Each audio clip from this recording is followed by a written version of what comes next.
something. Is everybody alive out there tonight? All right, storytelling reminds us that we're alive and reminds us that it's important to share and listen with each other. This presentation is being recorded by Missoula Community Access Television as part of a media assistance grant donated to Tell Us Something by MCAT.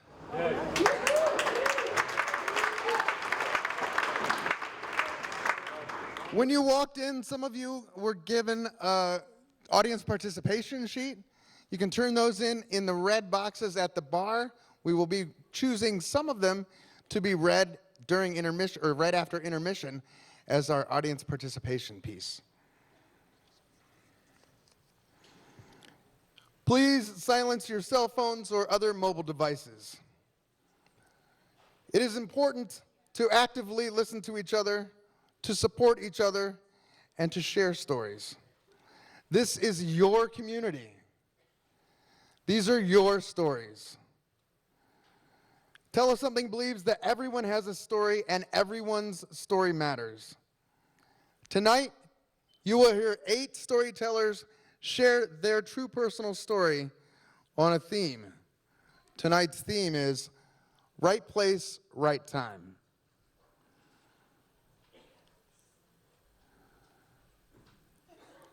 Alex Miller is a 13-year-old human from the sunny, exotic paradise of Lolo, Montana. He has 2 eyes, 2 ears, a nose, a mouth, 2 arms, and 2 legs. He is the perfect specimen of Star Wars nerddom. In his spare time, he likes to play video games and read novels. One day, in a galaxy far, far away, he will probably go to college and study something geeky. May the force be with you. Please welcome Alex Miller.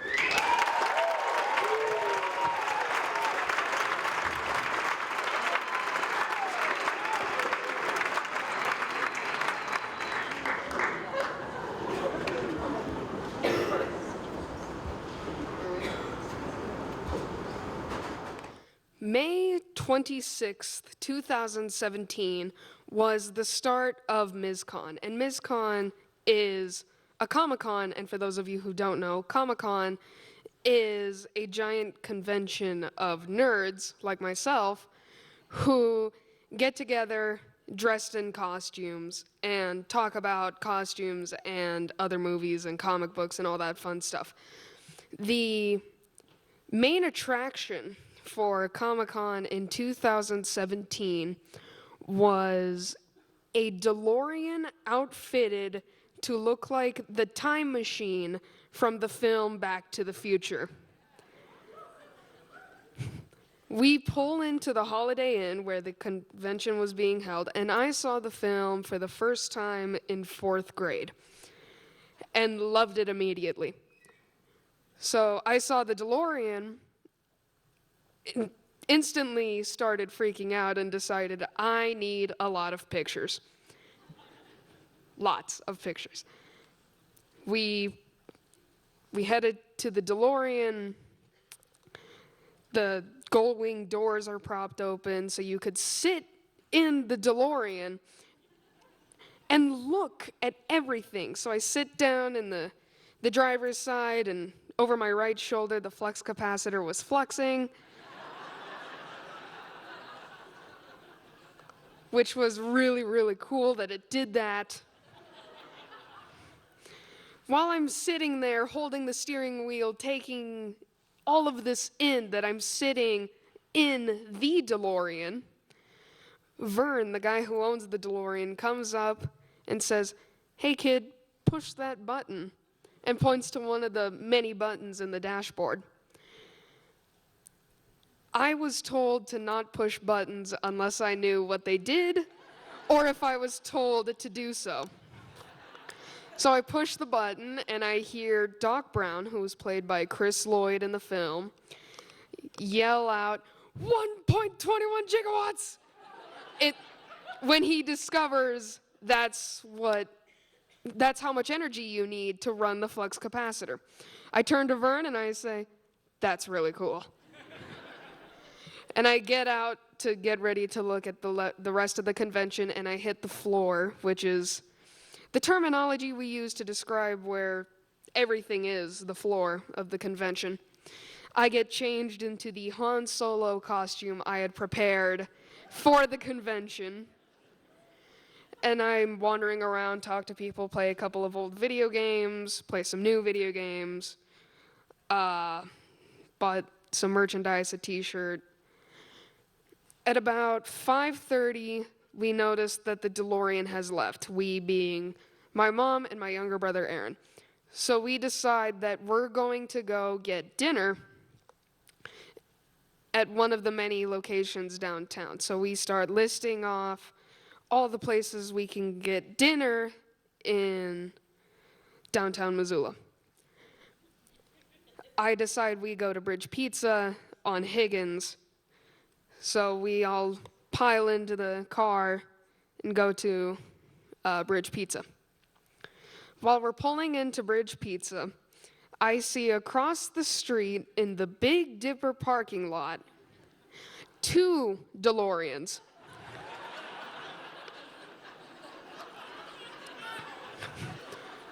One being the time machine I saw earlier in the day, and the other being a stock DeLorean that was not modified at all.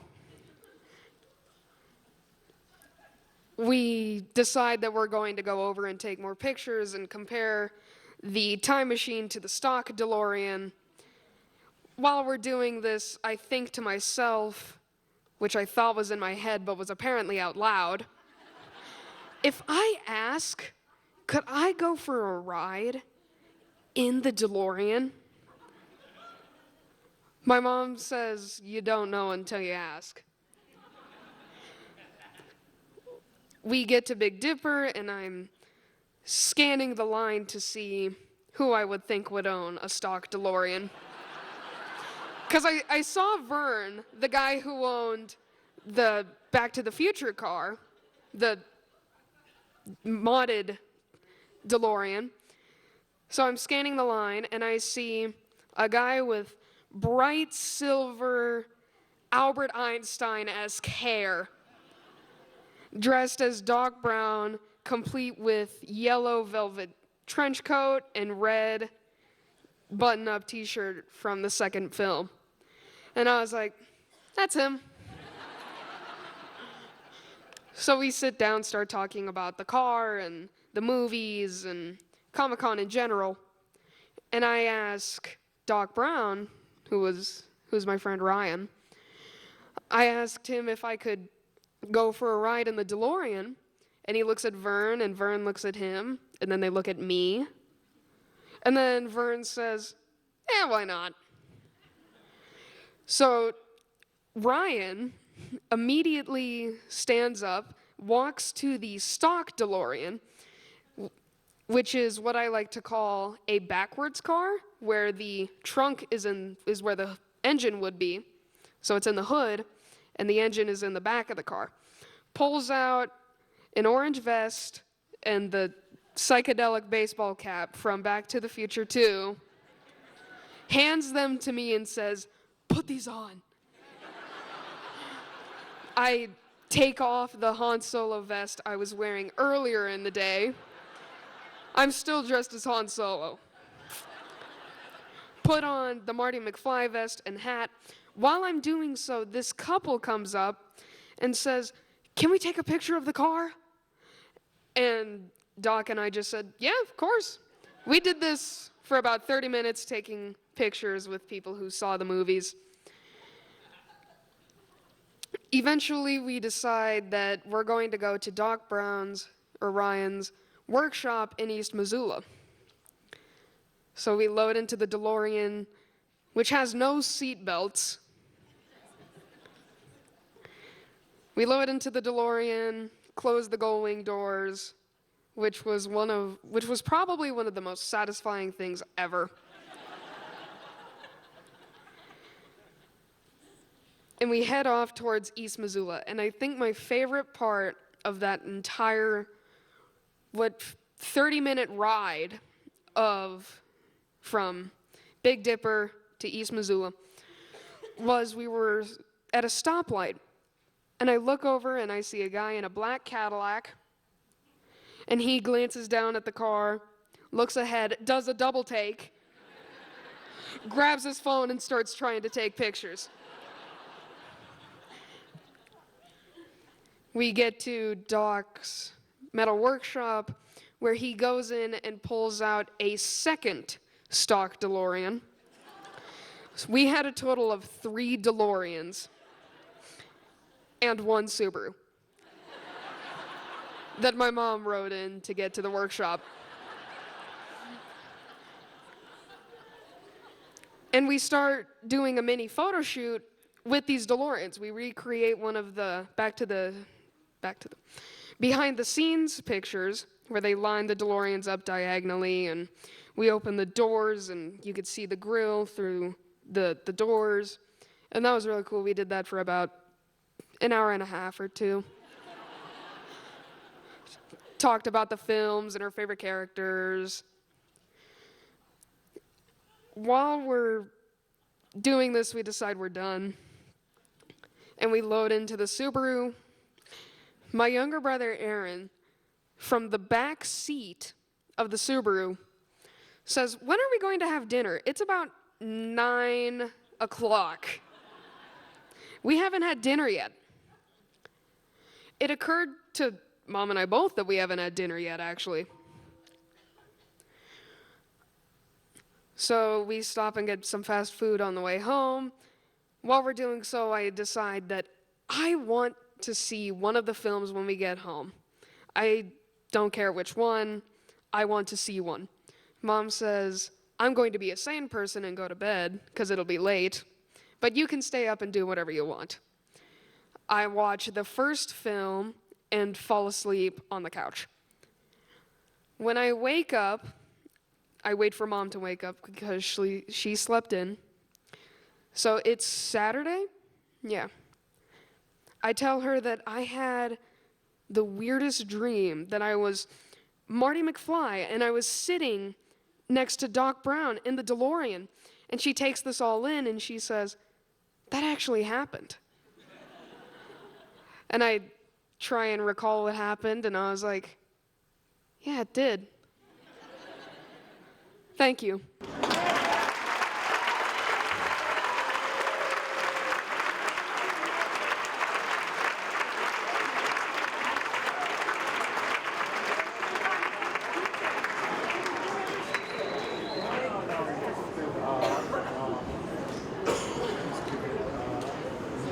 Thanks, Alex.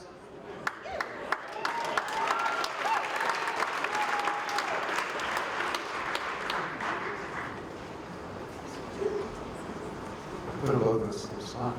Don't forget the glass. 30 years as a psychotherapist taught Michael Peery Herrick a deep, biting respect for the healing power of story. In June, he turns 70, and in the fall, he's moving to Ireland. Please welcome Michael Peery Herrick.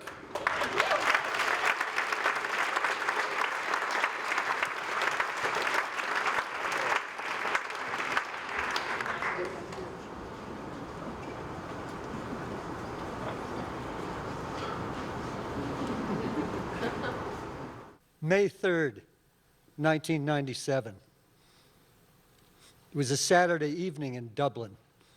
I'd been in Ireland for 3 weeks conducting a psychotherapy training. I was staying with my friend Seamus. He was away in Paris for the week, up to some sort of shenanigans, I'm sure, and I had the house to myself. There was a program coming on the telly at 8 o'clock that I wanted to watch, and I was just settling into the easy chair in the sitting room when, bang, I was propelled out of the chair and onto the floor by a sensation that I have described as getting hit between the shoulder blades with something hot and hard. Pinned there in pain, I heard a voice woven out of pure compassion. And it said, "Are you finished?" Time got a little weird right then. And I remembered immediately 8 months before, hiking in the foothills outside of Boulder, Colorado. I had screamed to the heavens something on the order of, "I'm not going to commit suicide, but God damn it, if it doesn't get any better than this, fucking kill me." A rather melodramatic outburst in the face of a souring relationship. But nonetheless, I was being held accountable. And I had a choice to make. I took a couple of deep breaths amidst the pain, and I said out loud, so no confusion could be had, "No, I'm not finished yet." I'm not sure how long I laid on the carpet. When I finally made it to the chair and to the phone, I called my friend and colleague Mary. She'd been a surgical nurse for most of her career, and by the time she got to the house, I had managed to get myself in bed. She checked me over. My pulse was normal. I wasn't sweaty. I wasn't nauseous. And as the pain subsided, we sort of convinced each other that maybe I was okay, that I probably should have myself checked out. But first, I went to bed. Got up the next morning, finished a workshop, got on a plane, flew to London, took the tube to Wimbledon, and walked with my luggage about a mile to my friend Sorrel and Hazel's house, where I was given a cup of tea and put to bed. The next day, Sorrel and I took the tube to Trafalgar Square, where we met our colleague M and had an all-day meeting in the cafeteria of the National Gallery. Back to Wimbledon, a fitful night's sleep, a train ride to Gatwick, a plane ride to Cincinnati, another to Denver. And 8 hours after I landed, a gentleman was explaining to me in Boulder Community Hospital that I was indeed having a heart attack, and according to my blood work, I had had one 3 days prior. An hour later, he was snaking a steel cable up through my femoral artery, down into my aorta, into my right coronary artery. I was watching this on a video screen. And when he pushed that wire through the blockage there, bliss ensued. No doubt propelled by the immediate lack of pain and by the 2 tabs of morphine that I'd been given earlier. Much self-reflection ensued. Many changes happened. So, the first week in January, 4 years ago, I believe in the Catholic calendar, it's called the Feast of the Epiphany. I was standing in a park in Longmont, Colorado, at 2 in the morning, watching a light snowfall come down through the naked trees, thinking about my life, when that same question showed up. Are you finished? Now, it certainly had relevancy to my current circumstances. I'd had kind of a rugged end to 2013. My wife had come home from taking our daughter, our only child, to college. Her daughter, my stepdaughter, we'd been together for 11 years. With the news that she had been offered the job that she'd been interviewing for 2 months, a real feather in her career cap. Yay for that. The next day, I went to work. I was then the social services director at a long-term care facility. I was called to the new director's office at noontime, and let's just say I was made redundant. I was given a month's severance and thank you for your service to the organization. The next day was my wife's birthday. And we decided, what the hell, we're going to still go out to dinner to our favorite restaurant, celebrate her new job, maybe talk about what I might be doing later. It was all in all a very pleasant evening. The next day, she asked me for a divorce. It was a 1-2 punch that sort of took the wind out of me, I have to say. But I looked at her, and I knew that this decision had been made when she had been on the road, not in response to my losing the job. And I knew there was no discussion about it. So, how does a man with an advanced degree in psychology and 3 decades of clinical experience deal with such a blow? Well, I'll tell you how I did it. By November 1st, I was in a basement apartment that I'd signed a 4-month lease on, complete with hot plate and microwave. I went out and bought a pack of cigarettes, an ounce of pot, and I started going to Blackhawk, Colorado to play in the $100 limit Texas Hold'em poker game. I do not recommend playing poker when you are depressed.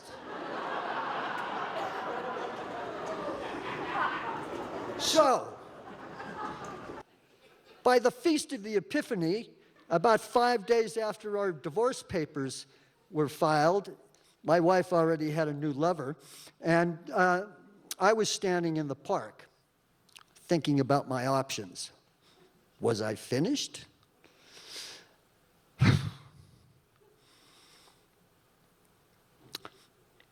When I spoke to the heavens, to the trees, to the snow, and what I said was, I don't know if I'm finished, but I goddamn well know that I need something to say yes to. And the next day, my friend Tom called me from Butte. We were roommates over here at the U in 1969 and 70. We stayed in touch over the years. And when I told him my tale of woe, Tom, being a pragmatic sort, said to me, Michael, I think you need to get out of town for a while. So I drove to Butte in January, 4 years ago. And while I was here, there was an article in the paper where an old priest was moving in out of his apartment and into an assisted living facility, and he was an old friend of my mother's. She was born in Butte, so was I. So Barbara suggested we go look at his apartment. And we did, and then we went over to the management company, and in the hallway was the 92-year-old man who owned the apartment building, who was also a friend of my mother's.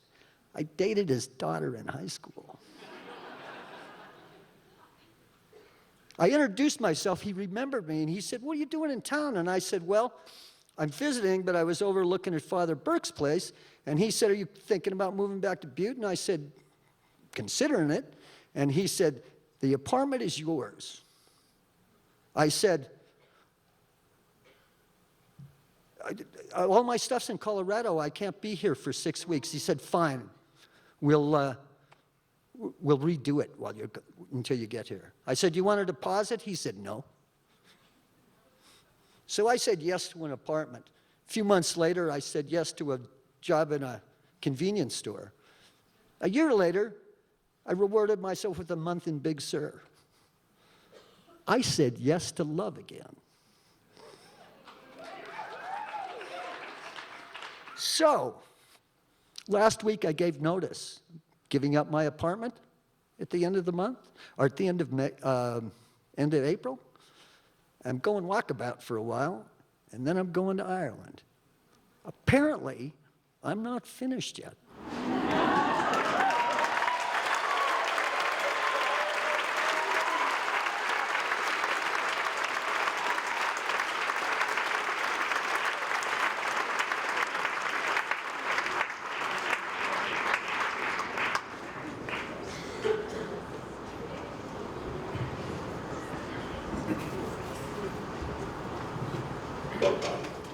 Thank you, Michael.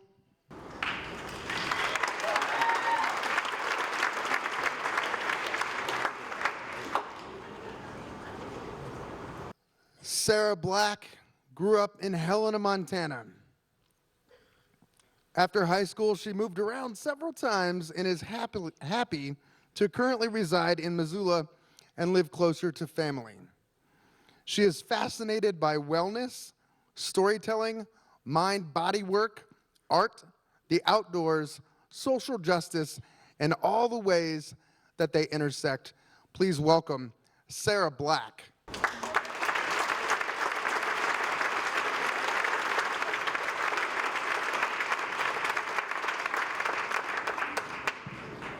Okay. Yeah, thank you. Not that tall.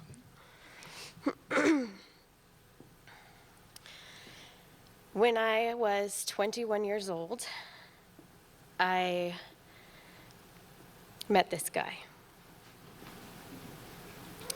His name was Tony. I met him in Helena, Montana, my hometown of all places, and I fell in love pretty fast.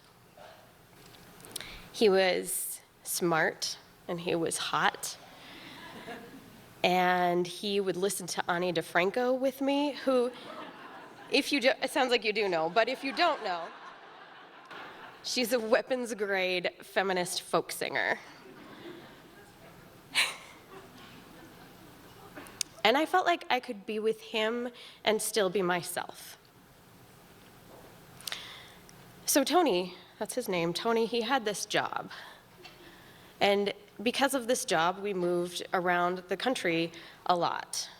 Every other year, sometimes every year. And somewhere in there, I think we became distant from each other, although at this point, I don't know exactly when that started. But when I was 29, his job took us to Binghamton, New York, other side of the country. And that's where I met this woman. She was really intriguing, and she knew more Ani DeFranco songs than I even did. And I started to realize that I was maybe in a little bit of trouble here, because I had feelings still for my husband, and I was starting to have feelings for her. Her name is Lewis. She's one of those androgynous, non-binary kinds of people. And this was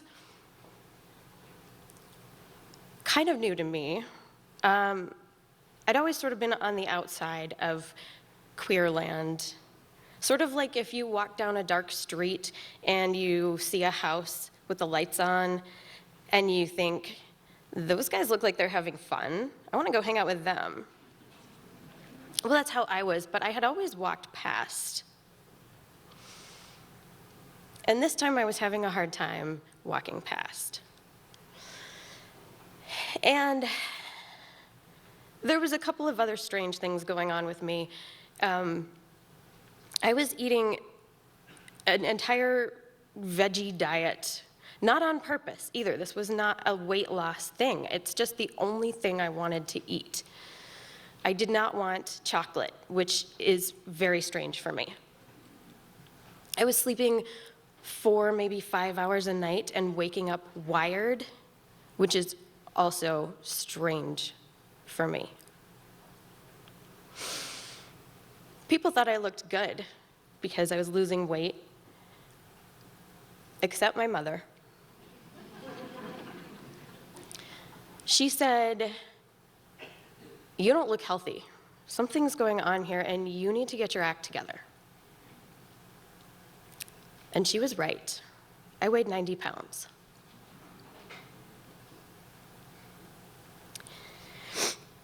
So I reached out to a friend,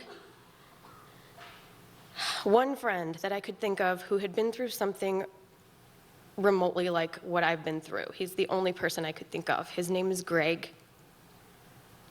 And he was kind and compassionate and non-judgmental, and he helped me through this state of indecision that I lived in for about 6 months. And I remember at one point he said to me, "You can't do this wrong." And I said, "Are you kidding me? I can't do this right." And he said, no, whatever you do out of love, you can't do it wrong.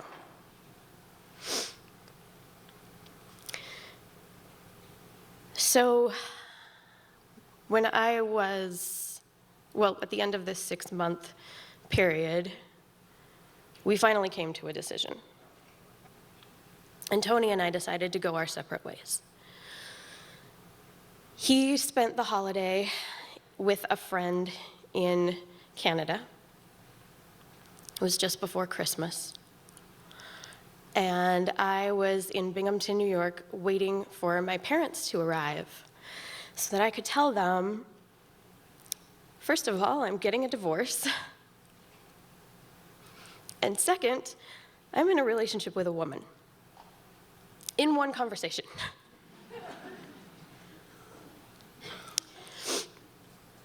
My mom is an external processor like me, so she had all the questions, and I felt like the least I could do was answer them.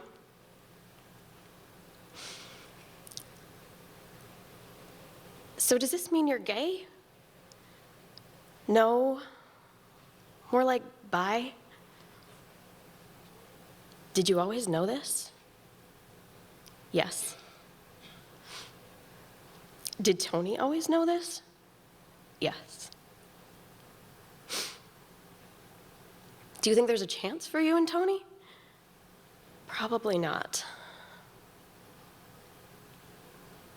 And then my dad, who is an internal processor, and hadn't said much up to this point, he gave me a hug, and he said, first of all, we love you.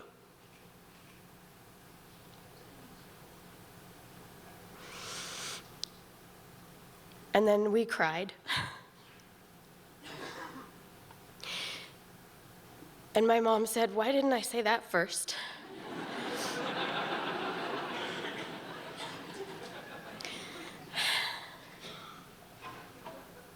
And it was a long road to come back from that whole experience and feel whole again. For several months, maybe even a year, I couldn't listen to music or watch any TV or any movies because I had so many emotions that were so complicated that I couldn't take in anything else. That also is very atypical of me. I was seeing a therapist who gave me a note card that says, self-forgiveness is conceding that you could not possibly know what you know until you finally know it. It's tacked up downstairs on a corkboard. So now I'm 38. I married that woman.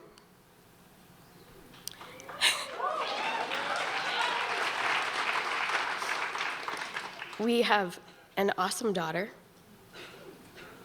We see my parents, thank you. We see my parents at least once a month, if not more. And there are days that I would love to get into a time machine, a DeLorean, perhaps, and go back and do some things different. Not everything, but a few things. But if I could do that, I would do it all the time.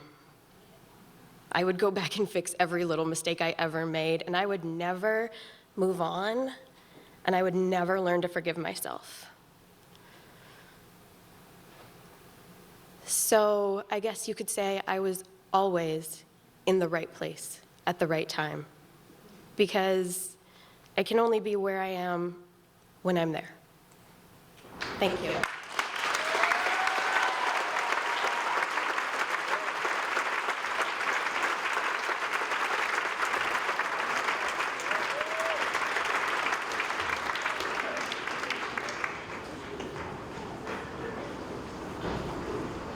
Thank you, Sarah.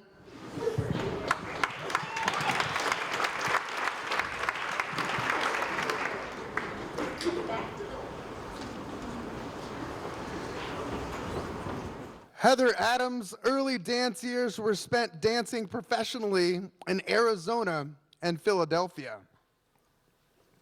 After graduating the University of the Arts in Philly and training in New York City for a spell, a 6-month visit to Missoula turned into a 2-decade adventure. Jobs at a newspaper, a restaurant, an art gallery, a university, a children's theater, and a software company inspired Heather to found the Downtown Dance Collective in 2007. She still spends a considerable amount doing many other jobs, but now they are all about the arts and building a vibrant community. Please welcome Heather Adams.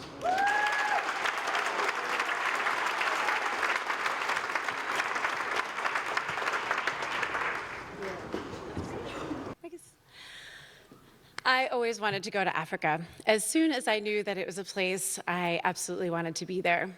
My father loved maps and would point out places on the map and say, go here, they speak this language, they do this kind of dance, there's this kind of rhythm, this is what the topography looks like.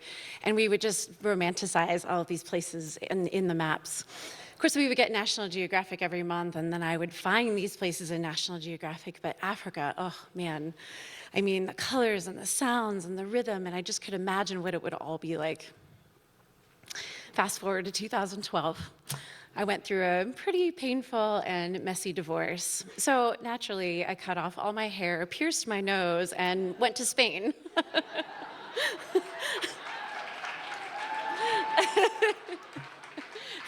That's what you do. And luckily, I have a friend that lives in Spain. I wasn't just wandering around. I have a friend that lives in Spain. She happens to own a bar right by the beach. She has an apartment on the beach with a balcony overlooking the ocean, and you can see Africa. And we would sit on her balcony and dream about going to Africa together. And she's a wildlife biologist. I mean, that's why she owns a bar. But she really wants to study leopards. And I am in love with elephants. And we just talked about how much we wanted to go. I get home, and about a year later, I have an emergency surgery that was terrifying. A year after that, I lost my father. A year after that, I lost my mother. And somewhere in there, I lost a golden retriever.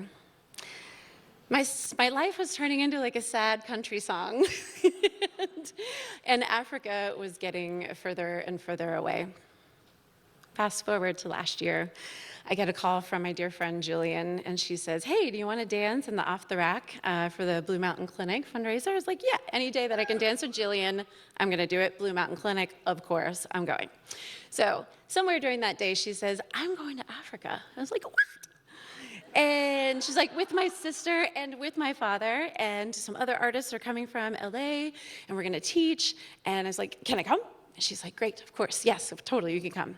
I go home that night and buy a ticket. She sends me her itinerary in the email with the airport code and everything. I just buy the ticket. I wake up in the morning, I'm like, so where am I going in Africa? It's a big place. Where did I just buy a ticket to? So I get on the Google and I look up Malawi. Okay, Malawi, awesome, great. Okay, I'm kind of doing some more research and I'm getting kind of panicked. I realize Malawi is not the Serengeti, it's not the Congo, it's not Egypt, it's not Ngorongoro Crater. There aren't wildebeest, there aren't elephants, there aren't wild, the big five is not there. They've been poached. The population is desperate. AIDS, malaria, riddle this population. 80% of the time there's no electricity in Malawi. I was like, this isn't the Africa that shows up in National Geographic. This isn't the one that shows up in the Encyclopedia Britannica or all the maps that my dad showed me. What am I doing? What am I doing? What am I doing? Of course, talking to Jillian more, I realize how incredible this trip is actually going to be. There's 15 artists and mostly dancers, of course. But and we're going and we're going to work with 44 orphan girls in this Mulanji village in Africa, and it's going to be amazing. We're going to do arts and dance and music. And we get to Africa, and as soon as I put my feet on the ground, it's literally like electric shock up my body, through my spine. My feet are vibrating. I realize I'm finally here. I'm finally here. I mean, I went to Morocco a few years before, but it didn't count. This was Malawi. This was amazing. I was so excited. We do the camp. It's unreal. I mean, these 44 girls, they were sponges. They were soaking everything up, and they were wringing themselves out every single day. They were so giving, and they were so excited to have us there. And we were so excited to be with them. Every morning, they greeted us with music and dance as we were driving down the road. I wanted to cry. I wanted to scream. I wanted to break my heart into two. And it was the most incredible experience of my entire life. I was so dirty, and I got sick, and it was terrible, and it was awful, and it was just the best. It was absolutely the best. So a few days later, we go to Mua Mission. Mua Mission is in Mua, Malawi. It's right on Lake Malawi. And there's a mission there, lorded over by Father Claude Boucher, who J.R. Tolkien would have been super proud of. This guy is like dwarf king, right? He's like this bigger guy, he's got big hair, and he like smokes 5,000 cigarettes, and there's smoke sort of always swirling around him, and he has this like concrete desk that he sits at. I mean, it's crazy. They all decide that they're gonna leave the next day, and I'm like, no, I'm not leaving. This guy's amazing. I have to hang out with this guy. So I do. And Mua Mission is incredible. I mean, Father Boucher and others that help him teach the men of this village to carve the beautiful African wood, sell it, and then make their village a better place. It's absolutely an incredible place. Next morning, I'm kissing everybody goodbye, sort of tearful. Everyone's leaving. And I'm like, okay, goodbye, goodbye, goodbye. And I'm like, okay, I'm kind of hungry. So I start to walk back to my room, and I'm like, oh, darn. My food just went off with them. Shoot. I hadn't eaten really much the day before. I had some toast that morning, so I was pretty hungry. But my food just went off with them. And then I get into my room and realize I've got two $100 bills and a credit card, which doesn't do you any good in Mua Mission, Malawi. They don't accept American dollars. Credit cards are just like little pieces of artwork that sit in your pocket at this point, right? There's nothing you can do with them. So I'm like, okay. What do I do? I got no money, I'm kind of hungry, so I go for a walk. And I go down to this amphitheater where they have services on most days of the week. And I go onto the stage. That's where I'm comfortable. Dancing, of course, not talking. But dancing. So I get onto the stage and I sit down and I lay back and I shut my eyes. And I'm kind of calming my heart rate down a little bit. And I become aware of there's turkeys off in the distance, and they're gobbling, and they're scratching, and they're fighting with each other. I hear children behind me in the water playing. I hear women washing their clothes. I hear men talking as they're whittling this beautiful African wood. And I just think, I have to come back here. I absolutely have to come back here. This can't be the only time that I'm in Malawi. This has been incredible. I have to see these girls again. I have to work with them more. And I open my eyes, I'm like, but I have to get out of Africa first. I actually have to get back to Missoula so that I can get back here a year later, because I can't stay here right now. So I get my phone. I have my phone because I've been taking pictures. I turn on the data, which is like $5,000, right, just to turn on the data. And I start to text the people that are in the van that just drove off. I'm like, what am I doing? There's no like Wi-Fi. There's no, none of that. But I checked my email. There's a couple of new emails in there. The very top email was from Angie. Angie lives in South Africa. And she says, I got your name from a couple of different people. And they said, you're the person that should come and teach dance in South Africa next year. And I'm like, oh my God. Because to get to Africa, the first time I sold my Vespa, I sold everything in my garage. I mean, I was even picking up my little dog and saying like, all right, guy, how much do you weigh? I could get like $10 a pound. I mean, so I'm like, how am I gonna get back? How can I afford this? It's not a small trip. She says, we'll pay for you to come out. Right? So I get to go back to South Africa in a few months. I'll be able to go back to Malawi and do this arts and empowerment camp again with these girls, see where they've been the last year. And it's so, so exciting. So the Africa I went to see wasn't the Africa I thought I wanted, but it was the one that I ended up needing. And opening up my phone at that right time, it was a godsend. It truly was, the stars aligned. Thank you.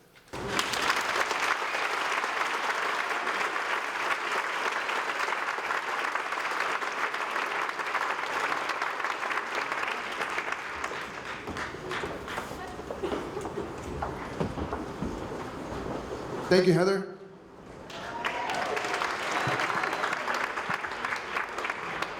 Part of our job here at Tell Us Something is to help people get their stories heard. We do that here at the live event 4 times a year. We help people get their stories heard every Tuesday on the Tell Us Something podcast, which if you haven't subscribed, you should do that. Beyond subscribing to the podcast, though, a really good way for you to help spread the word and help get people's stories heard is to review us on the Apple Podcast app. That helps other people discover Tell Us Something who maybe have never even heard of Montana. So that would be super helpful. And share the content when you see it come up in your social media feeds. Super helpful that way too. So that would be great. Thank you so much to all of our storytellers so far. Thank you so much to our ASL interpreters, Bonnie Curie and Denise May.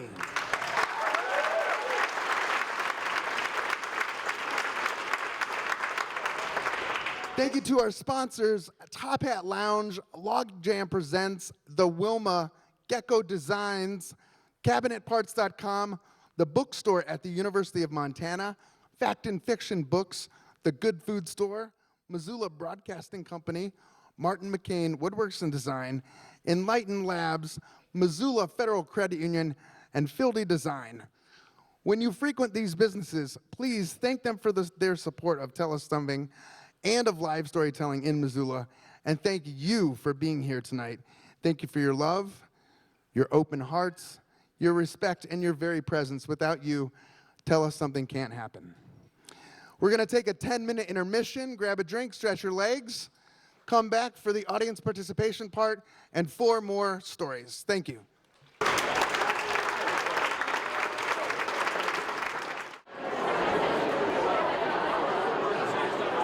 Welcome back.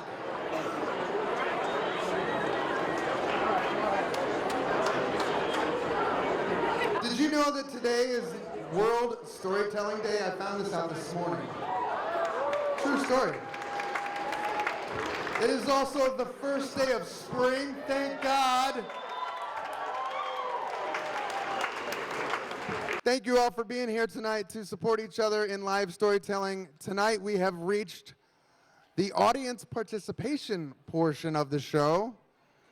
And I'm going to turn it over to my friends Sarah and Lauren, and they are going to take care of that for us.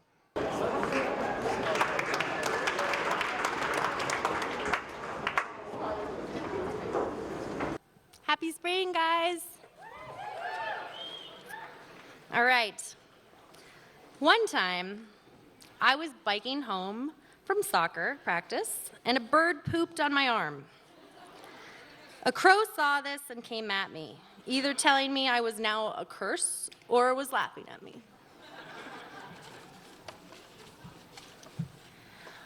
While wandering through a farmer's market in Durham, North Carolina, at the age of 26, I stopped to try some mead at a booth. I finished my sample and casually took stock of some fellow sample sippers. Immediately, I recognized the woman next to me. She was the mother of my little sister's friend, who I had last seen 13 years before in Belgium. When I called her by her name, she practically had a heart attack.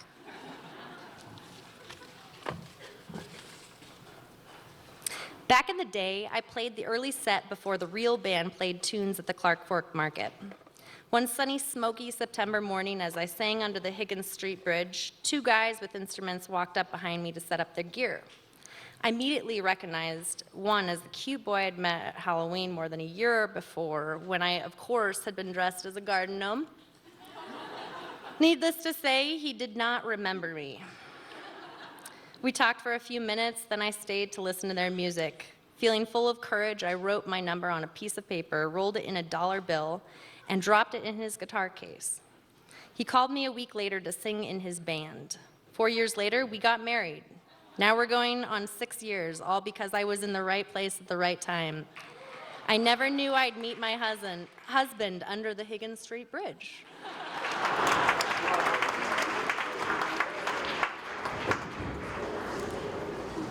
The day I re-met my husband.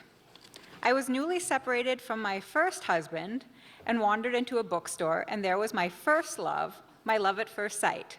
The rest is history. During the 2008 presidential primary, Obama came to the U of M. I wanted to meet him so badly, but there were thousands of people. After his speech, I saw his bodyguards heading towards the stadium where the overflow of people who wouldn't fit in the arena were watching the event. I bolted for the stadium. A line of guards yelled, "No more people." I dodged past them just in time to see Obama greeting people who were lined up in the seats. Reacting down to the field to shake his hand, I reached the end of the line just as he got there. I was so nervous, all I could think to blurt out was, "I love you, Obama." He shook my hand coolly and said, "I love you too." I proceeded to faint.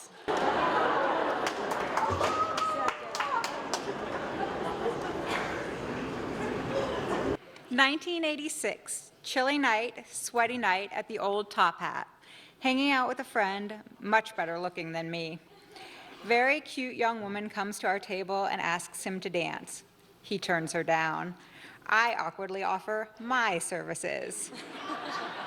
She reluctantly says, "Okay." I did okay on the dance floor, it seems. A year later, we were married. 30 years later, we still are. Thanks, Matt, for turning her down that night.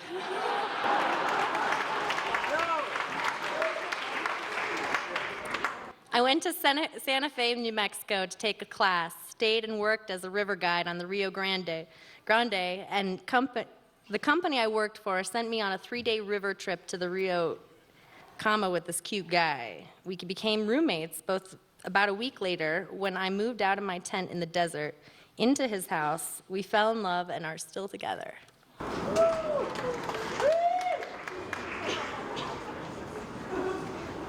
I just broke up with my girlfriend, so I went to Luke's bar for a drink. I sat down and the lady beside me leaned over and kissed me and said, "You look so sad."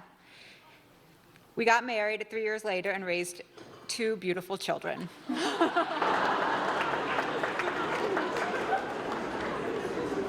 My true American moment. Swam into a lake catchy, climbed up a snag in the middle of the lake, sat looking at snow-capped mountains when a fighter jet flew by me. Time stood still. I swear we made eye contact. As he or she flew off, I jumped into the lake, and as I resurfaced, I looked up and a bald eagle flew over my head. Thanks, guys. Have a good night.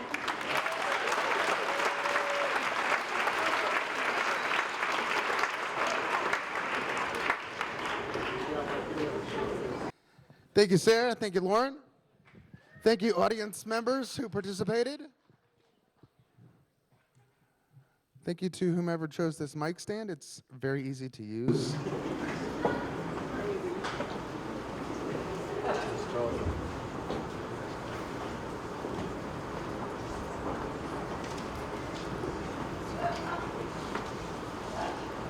Thank you to our gonger, Marissa France.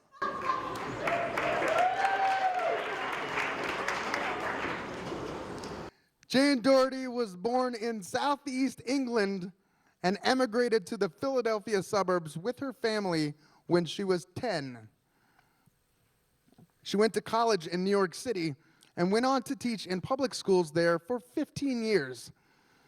Jane moved to Missoula in 2012 and teaches second grade Spanish immersion at Paxson. Please welcome Jane Doherty.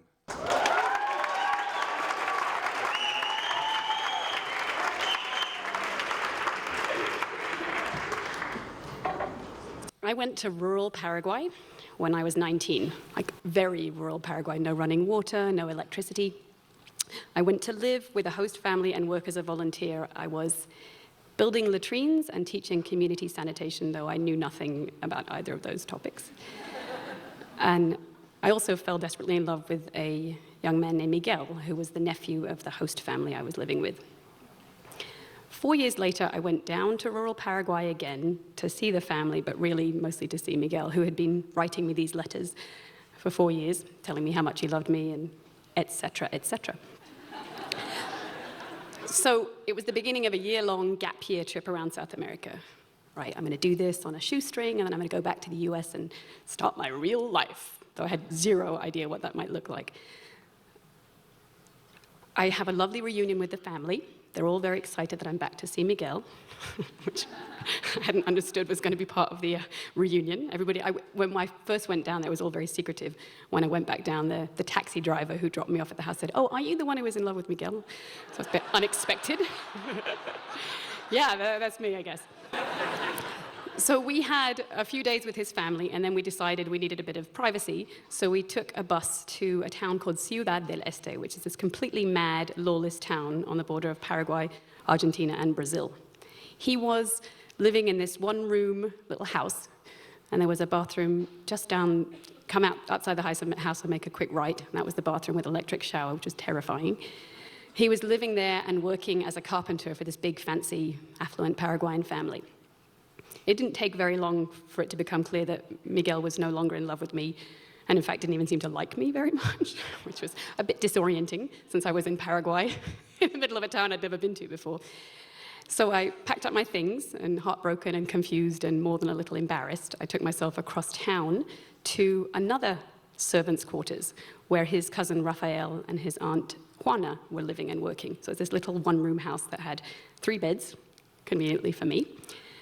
And they made me very welcome, and they said, "Stay as long as you like, and make the plans for the rest of your trip." So during that, I was very sleep-deprived and stressed out and confused, and Rafael in the mornings, he would check on my sleep, and he would come from the big house. He would bring me café con leche, and then he would come home on his lunch break from work and see how things were going. Was I eating? Was I making my plans? Did I need anything? And then we'd spend our evenings together chatting about this and that. It's probably not going to be too much of a surprise to say that at the end of that week, I discovered that I developed some much stronger feelings for Paraguayan number 2. In spite of every single intention to the contrary. So we had some discussion about this, and I said, "Listen, I'm leaving, I'm going to do this trip, I'm going to travel around South America, I've got some jobs lined up, and at the end, I'm going back to the US, and I'm not living in Paraguay, and I don't see how," and he's going, yeah, okay, and he's nodding, and he's listening, and he's rubbing my back, and he's making me café con leche. So by the time I got myself on a 15-hour bus ride to Sao Paulo to stay with my uncle, I was desperately in love with my second penniless Paraguayan farm boy. But true to my plans, I spent the year traveling and working, and at the end of the year, I saw him once or twice, I think, and then I made what in my mind was a clear break, and I returned to the US, where I got a job teaching public elementary school in North Philadelphia, which is scarier than Ciudad del Este in many ways, and more lawless. And then I got a job teaching in public schools in New York City, though I had zero preparation or qualifications or training to do either of those jobs. In my first few years in New York, Rafael and I would have semi-regular contact, maybe 4 or 5 letters a year. It took about 6 weeks for a piece of mail to get from Paraguay to the US, for reasons which still mystify me. It's not like it was 1980. I mean, it was the late 90s. During those years, I would, and by the way, he had no access to a landline. I barely had access to email, didn't even know what it was really at the time, and there were no cell phones. So correspondence was limited to letters. And during those years, I dated a little bit, 1 or 2 semi-serious relationships, and all of them I compared to the depth of my feeling for Rafael and what we'd experienced in those short days together, and everything fell short. Over time, the amount of contact we had diminished to maybe once a year. Every once in a while, he would figure out a way to call me on his boss's dime from whatever job he was doing after hours. And sometimes we'd have a lovely chat, and sometimes I would see it was a call from Paraguay on my caller ID, and I would avoid it. It was all a bit too much, really. And then sometimes I would fall asleep, cry myself to sleep at night thinking about him. Okay, so cut to my early 30s. I'm single, I'm not having any luck meeting a man in my elementary school, and shocking. And so I start doing some internet dating, which I do not recommend in New York City. I've tried it a couple of rounds, and it doesn't amount to any good, at least in my experience. And I had one particularly demoralizing blind date, which is a story for another time. And I'm walking into my building. There's a courtyard in my building on 204th and Broadway in northern Manhattan. And I start thinking about Raphael, but at this point we haven't had any contact at all in I think about 3 years, and it's been 10 years since we saw each other. But I'm thinking about him, I'm thinking, you know, where is he? What's he do? Is he married? Does he have a kid? What would it be like if I just got in touch with him out of the blue? Would it be a total interference? Would there be any point? Have things really changed that much between when I first said I wasn't doing it? So I'm thinking all these thoughts, and I'm thinking, you know what, I would just really love to talk to him. I have no idea how to get in touch with him. I walk into my building, I call the elevator, and I turn around to open my mail, because there's a bank of mailboxes here. And there inside, not 30 seconds before I've called him so vividly to mind, is Raphael. No, just kidding, he's not there. It's a blue airmail letter from him. Okay, so I have to say, all these years later, I often wonder what would have happened. Oh, and by the way, the airmail letter had a cell phone number in it, which is, you know, when I went to Paraguay for the first time, there was no running water or electricity, and now Raphael has got a cell phone number.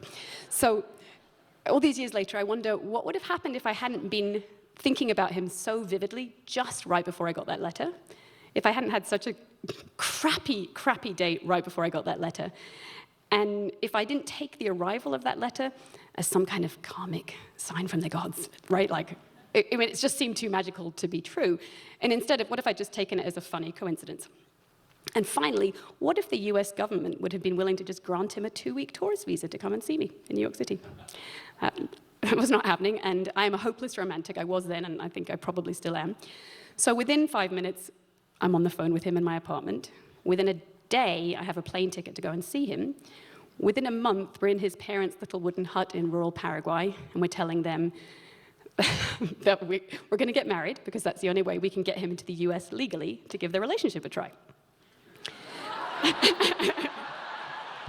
Yeah. And so 4 months later, I went back down to Paraguay, which is in itself another story, a really wacky one with kind of like reality show dashing around the countryside to get all the various documents. But we did it successfully. And before I went down this second time, I told my somewhat skeptical friends and family, you know, I've got no idea if this is going to work, but I'm not sure enough that it won't, not to give it a try. I figure out what I've got to lose. Dating scene in New York is really, it's that bad. So not surprisingly, given our beginnings, and how little we actually knew each other and how very different our experiences were, the marriage didn't last, but we did have a good, lovely run together.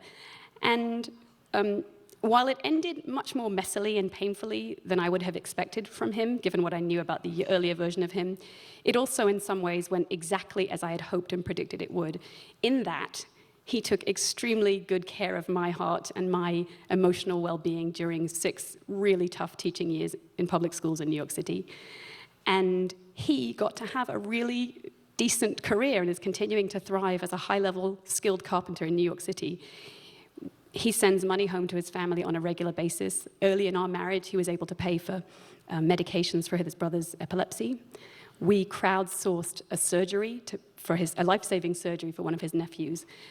And over the years, my use of my privileged citizenship status and my romantic little heart has really tremendously benefited a lot of really lovely people in rural Paraguay. So I have to say, though I might have hung on and been a bit more patient, had a bit more self-confidence, and found a more suitable partner, I have to say, I think that blue envelope, given the benefits to all the parties involved, really did arrive at the right place and the right time. Thank you.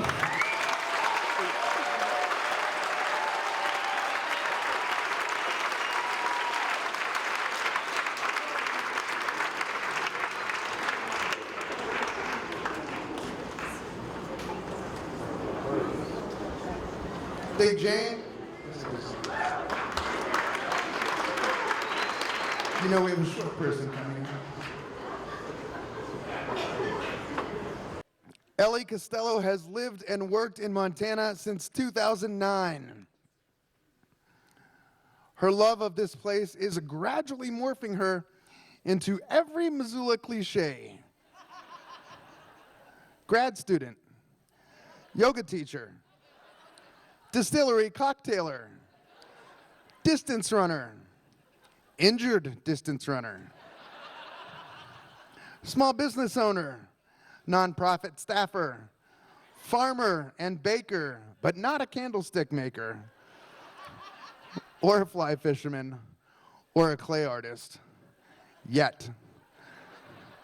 Currently, she is the director of the Mud Project, where she works with a handful of kind and badass tool librarians. She's glad you're here. Please welcome Ellie Costello.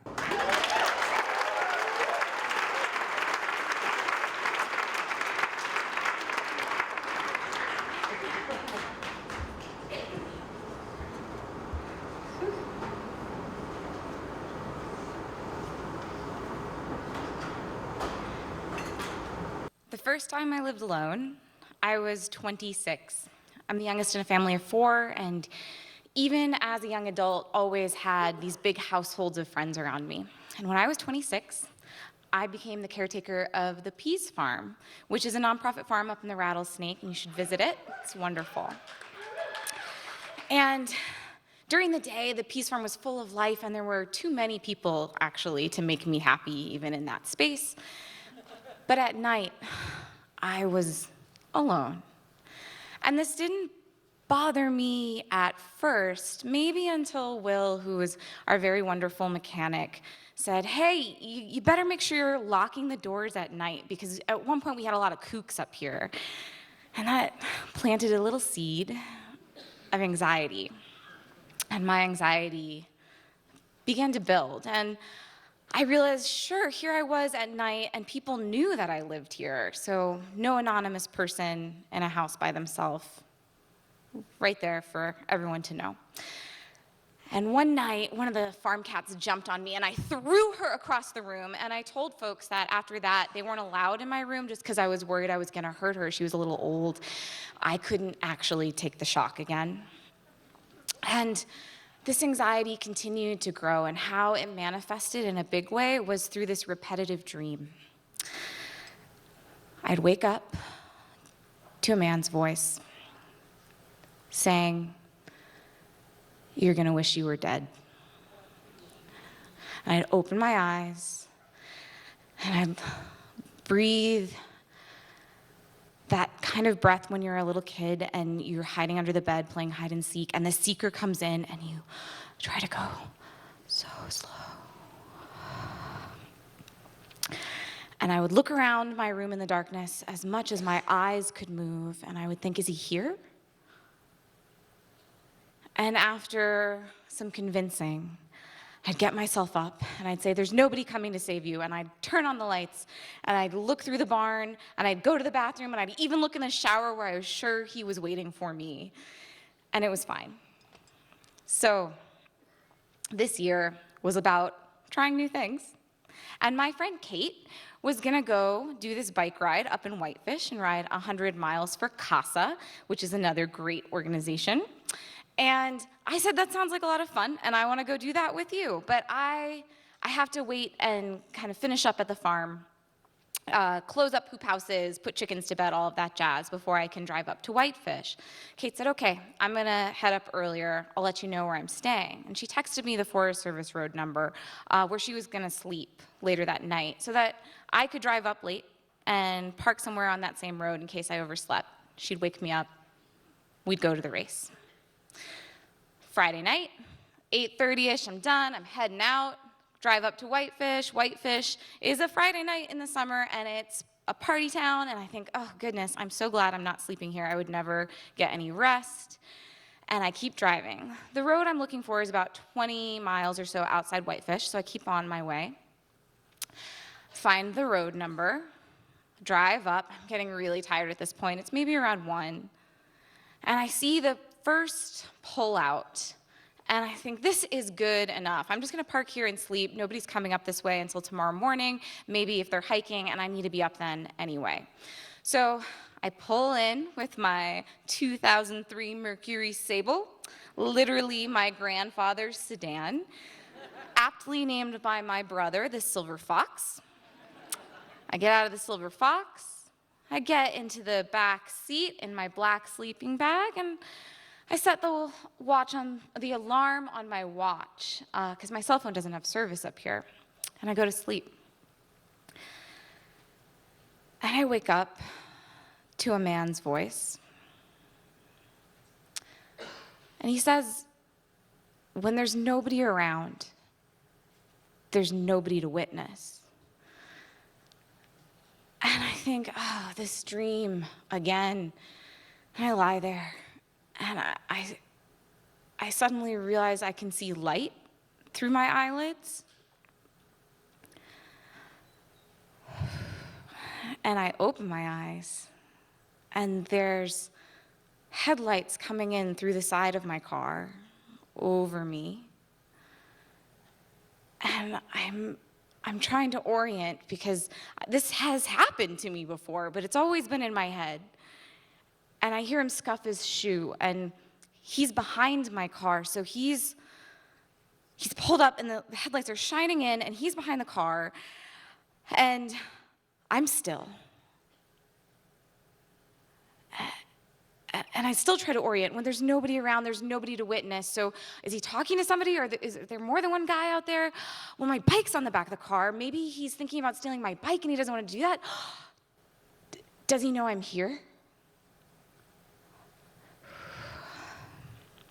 And I manage, underneath my sleeping bag, very slowly to check the time on my watch.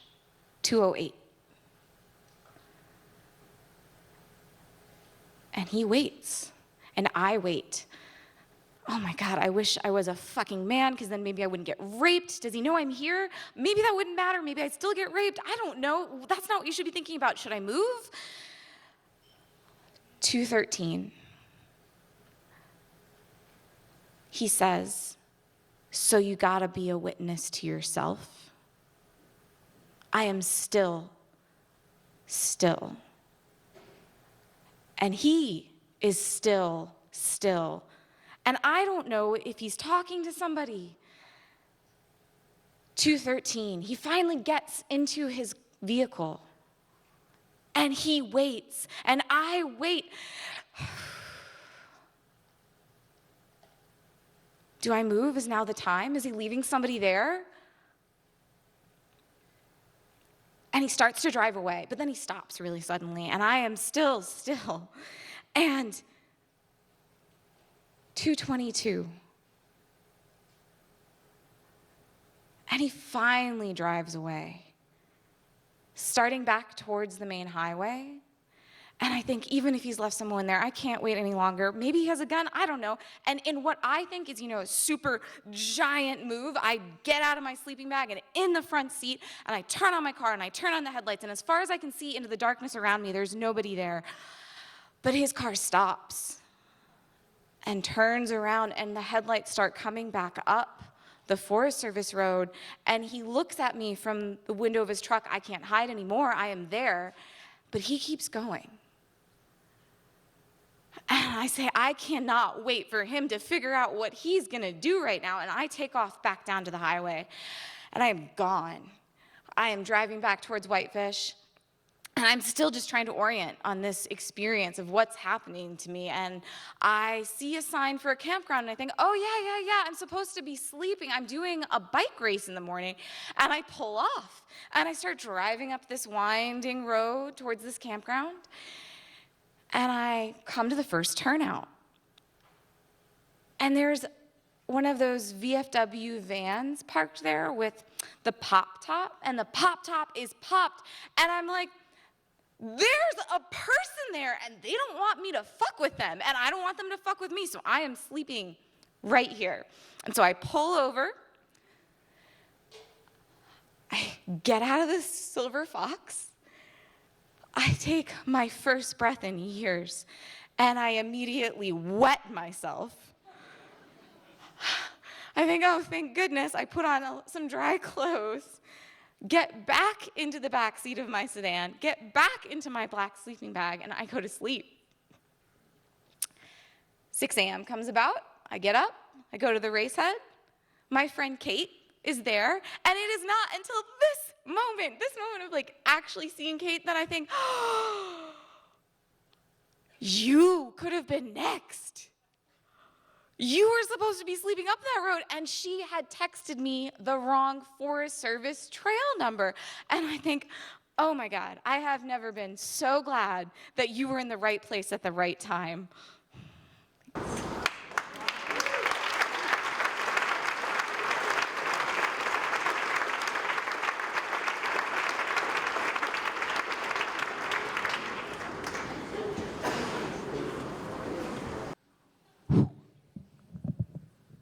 Thanks, Howie.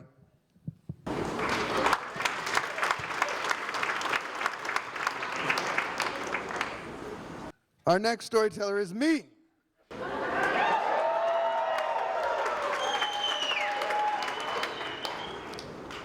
In 1984, Bruce Springsteen released Born in the USA. We've got some fans. How many of you have seen Bruce Springsteen in the E Street Band? Yeah. Well, I missed that tour. I was 13 years old, and I was on vacation with my family. But it was the first cassette tape I had ever bought, with my paper out money, in fact.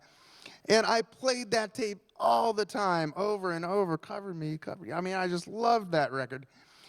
And I decided that I was never going to miss a Bruce Springsteen show.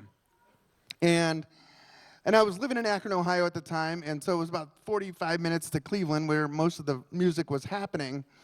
And I went and saw him on the Tunnel of Love show. And you who have been to a Bruce Springsteen show know that it's like a gospel revival. I mean, it is. He talks about all the horrible shit in the world. He sings about all the terrible things. And then he sings about all the love and the hope and the power of rock and roll and the power of sex. Yeah. Bruce Springsteen is a performer like I have never seen. And what a show it was. So then I saw him, he like broke up with the E Street Band and moved to LA.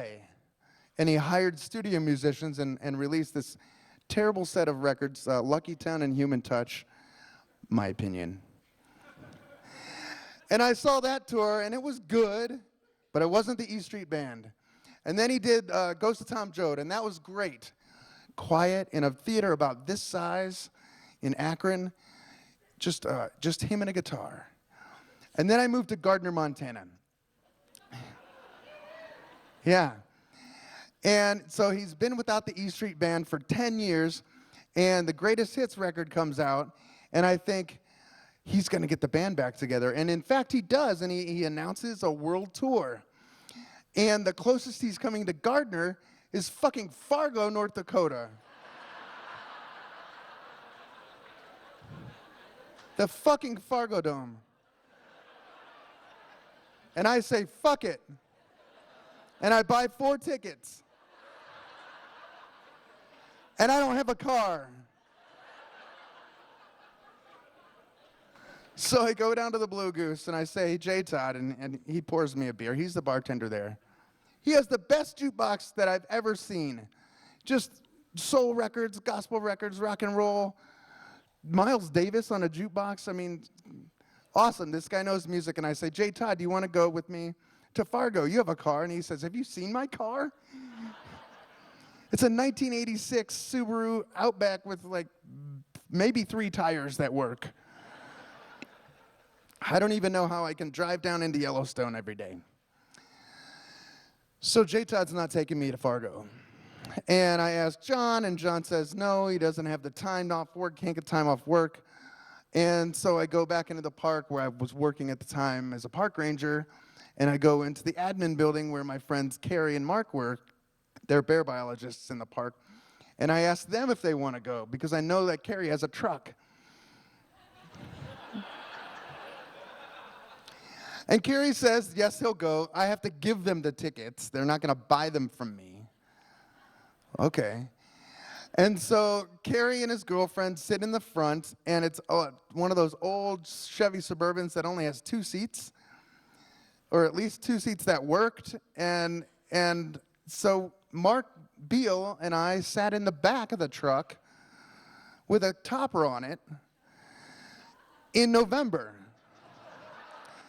to drive to Fargo. And you know how long it is to Fargo from Gardner? It's 12 hours. And there were no cell phones. There's nothing to do. You can't hear because the road noise is so loud. The windows in the top they don't close. So we've got blankets and we're like snuggling up to each other and trying to sleep, but we can't sleep because it's so janky and loud. And we get to the Fargo Dome. We might have, I think we stopped and got something to eat, but the show was gonna start. And so in we go. And this is the story of my life when I go to shows. I always get the nosebleed seats because I can never get in line fast enough to buy the seats. And nosebleed seats, for those of you who don't know, are the seats that are at the highest elevation in the arena. And you might get a nosebleed. Yeah. And you might get a nosebleed because of the altitude. So that's me. I'm always up there with you guys. And so Mark and Carrie and Christy all decide they're going to go to the seats. I get sucked into the merch table because hoodies. But the hoodies are $80 and the t-shirts are $30, and I'm not going to spend $30 on a t-shirt. That's ridiculous in 1999. And so I buy a keychain, which I still have. And I get up to the seats, and Carrie and Mark and Christy are all just looking forward, and they're not looking at me. And I walk up to the seats, and I say, hey, what's going on? And they say,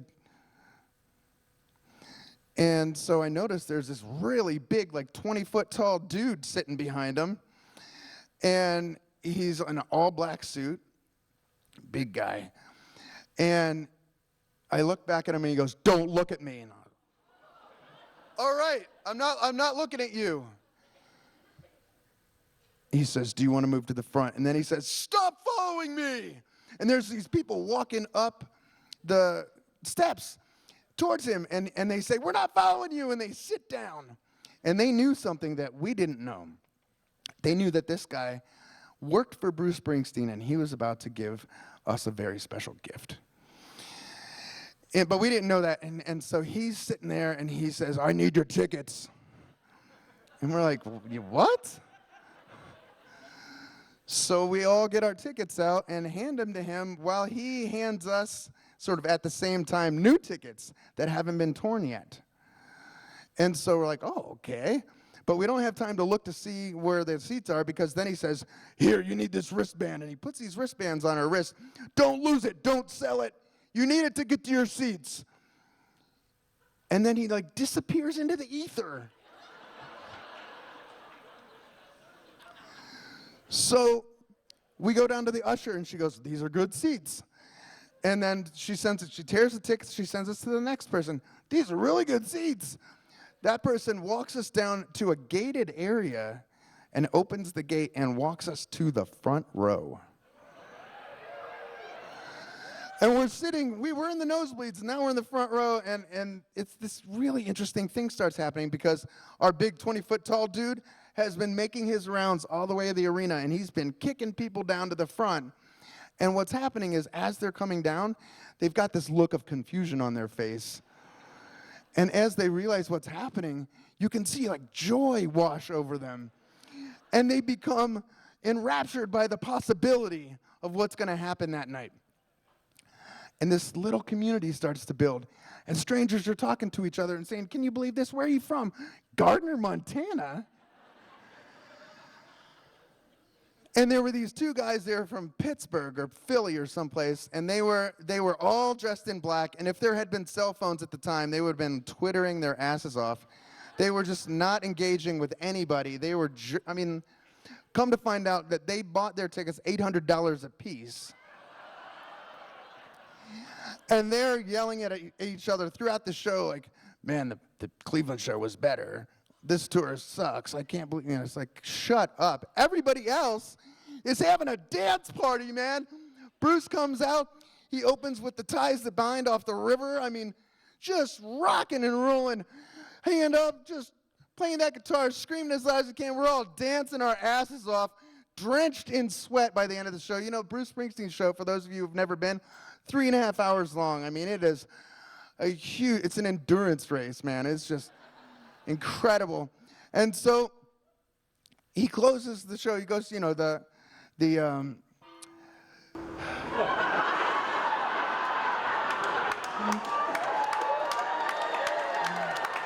encore comes, and he plays, you know, Born to Run and Hungry Heart, and he plays Land of Hope and Dreams, which is one of my favorite Bruce Springsteen songs. And I'm just feeling so grateful that my friends were in the right place at the right time.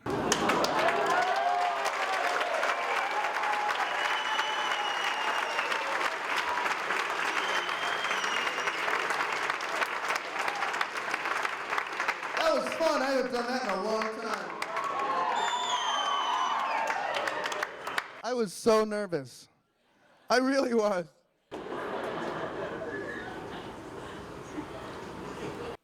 We have one more storyteller. Before I introduce her, I wanted to share some exciting things that are going to be happening in 2018.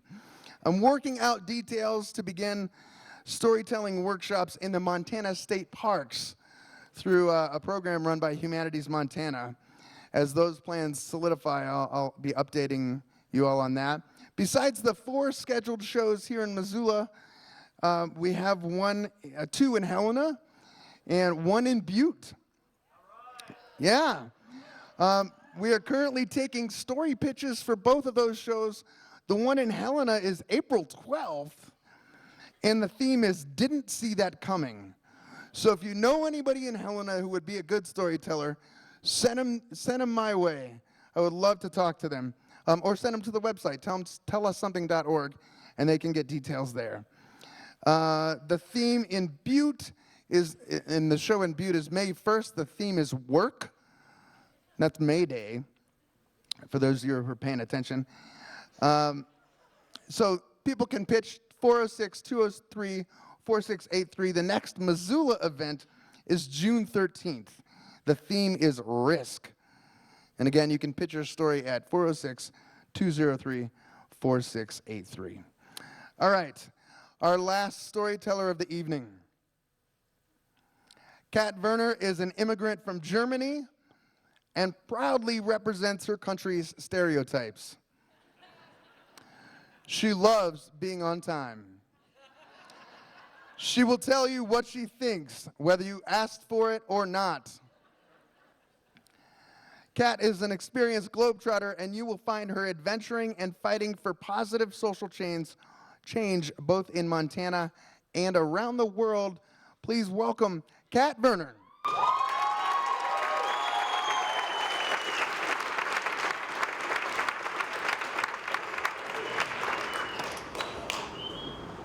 When I was 17, I was, like a lot of teenagers, pretty pissed off and angry at the world, but particularly at my parents. And I could not get far enough away from them. I decided to do something radical and leave my motherland behind. At 17, I figured that universal health care and free college tuition and a minimum of 4 weeks paid vacation time, who needs that shit? So I decided to sign up for a high school exchange program in the greatest country of the world, America. So my vision of America went a little bit like this. I was going to be paired up with a host family, maybe in New York City, and I would visit Ellis Island and see the Statue of Liberty, like so many foreigners and immigrants had before me. Or maybe I would spend my exchange year in San Francisco, and I'd cross the Golden Gate Bridge. Maybe I would rub elbows with celebrities in Hollywood. I quite vividly remember the day that I found out where I was going to land for my exchange year. I was walking to my friend Jenny Rohrbach's house in my hometown of Nuremberg, Germany, And this was in 2000, so cell phones had just become popular right after dial-in internet and Destiny's Child. Yeah, right. And my family, we had a family cell phone back then. So we shared a cell phone. It was one of those Nokia things, like really big. My Grandma Werner, she used to call them baby caskets because they were so big. Literally, you had to like hold them with 2 hands. And they were awesome. On a side note, they were sweet. Like you could throw them, kick them, they never broke. They also never died. You charge them like once a year and the battery lasts forever. It was awesome. And so I'm walking to my friend's house, my phone is ringing. It's my dad. And I pick it up and he's all excited and he says, Kati, we just got the call. We found out where you're gonna go for your exchange year. And I say, probably all pissed off, I'm probably, well, fucking tell me already. And he's like, well, he kind of chuckles a little bit, and he's like, well, your mom and I, we had to look it up on a map, like a literal map. It was kind of hard to find. You're going to Yankton, South Dakota. Yeah. What the fuck? So, thanks for the support, everybody. Yeah. Okay, so here's a little geography lesson for y'all who are like, where in the world is Yankton, South Dakota? Yankton, South Dakota is in the southeastern corner of South Dakota. It borders Nebraska. There literally is a bridge across the Missouri River, the Meridian Bridge. You can walk or drive over and you can end up in Nebraska. There is a lot of cornfields and lots of gravel roads and lots of flat land and lots of just nothing to do, especially for teenagers. So teenagers spend a lot of time just, cruising around, booze cruises, shooting guns, Second Amendment, things like that. Smoking pot before going to first period Spanish class in the morning. And Yankton is about 15,000 people, so just a tick smaller than my town of about 1 million. And, I'd lie if I said I wasn't just a little bit disappointed, but I figured, it's all about the attitude. Like everything in life, I'll get behind this. And so after my initial disappointment, I show up in Yankton, South Dakota. And I walk into the high school my first day, and only high school in town, about 1,500 students, home of the Bucks and the Gazelles. Yeah. And I got a really warm welcome from my new American peers. They had a lot of questions for me, really important, valid questions. They wanted to know if we had television in Germany, and if we were watching TV in black and white or in color. 2000. They also wanted to know if Britney Spears and NSYNC sang in German or in English. And really important question, you're from Germany? How many Americans did your Nazi grandpa kill in World War II? Ouch, yeah. Yeah. I figured out pretty quickly, like pretty much the first day I got there, that Americans had a really hard time pronouncing my name, Katharina. And so I got a nickname. I got stuck with the name to this day, Kat. And I actually really liked it. It turned out to be really helpful, especially in basketball practice. Because by the time my teammates were done yelling my name, slaughtering my name, trying to pass the ball, like, Katarina! Right? The game, the pass was done, the game was over, so it all worked out great. But I did a lot of extracurricular activities. I participated in drama, and I ran track, and won acts, and I also played basketball because I had played some basketball in Germany, and I figured, I'm good at this, I got this, I'm an athlete, And so looking back now, I'm pretty sure that, basketball coaches probably flipped a coin to figure out who was gonna get stuck with a German girl for the season, because, look, okay, I had no idea how serious you Americans take high school sports. Literally, every game, no matter if it was freshman, junior varsity, every game felt like it was the semi-final in the Football World Cup. Germany playing Brazil. Germany winning, of course. So, although I was a senior in high school, I ended up in the sophomore basketball team.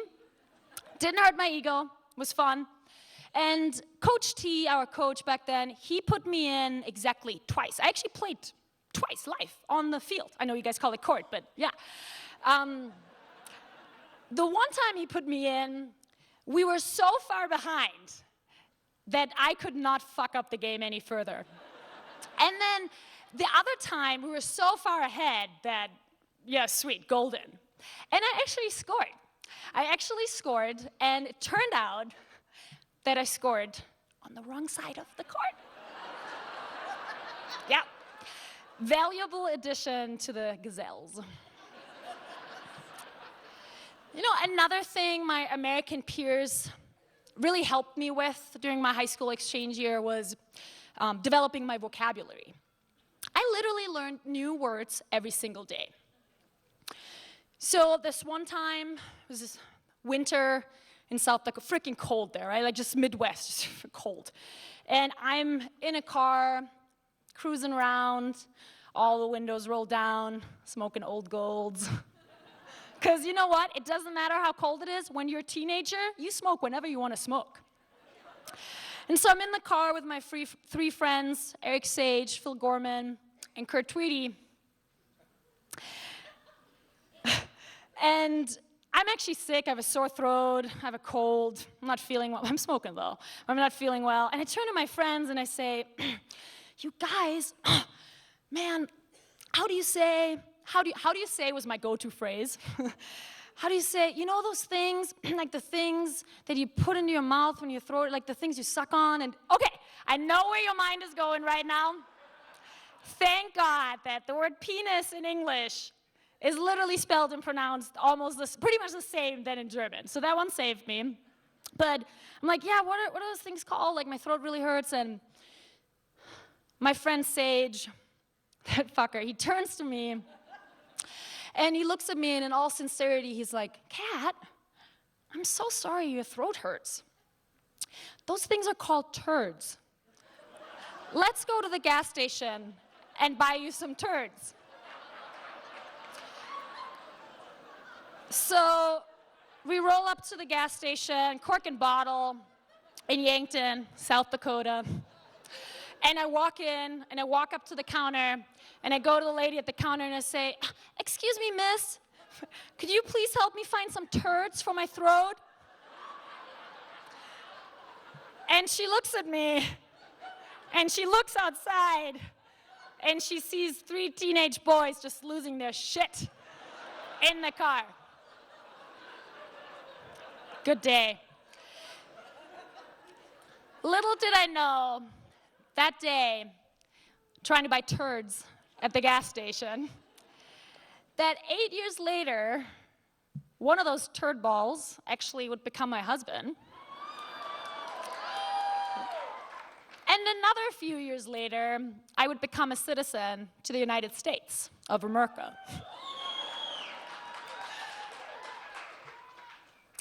And that we would call Missoula our home.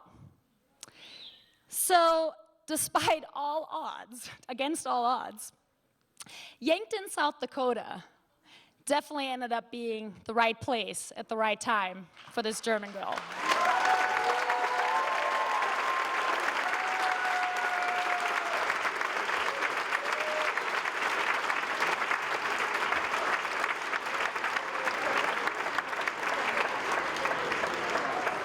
Thank you, Kat.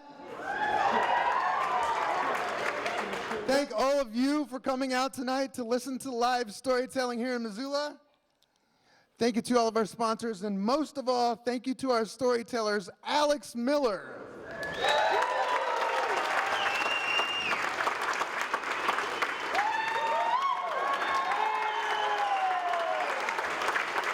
Michael Peery Herrick.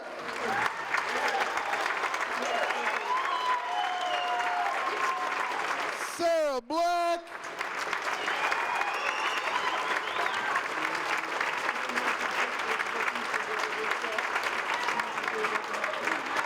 Jane Doherty. Allie Costello. And Heather Adams. Oh, and Kat Warner.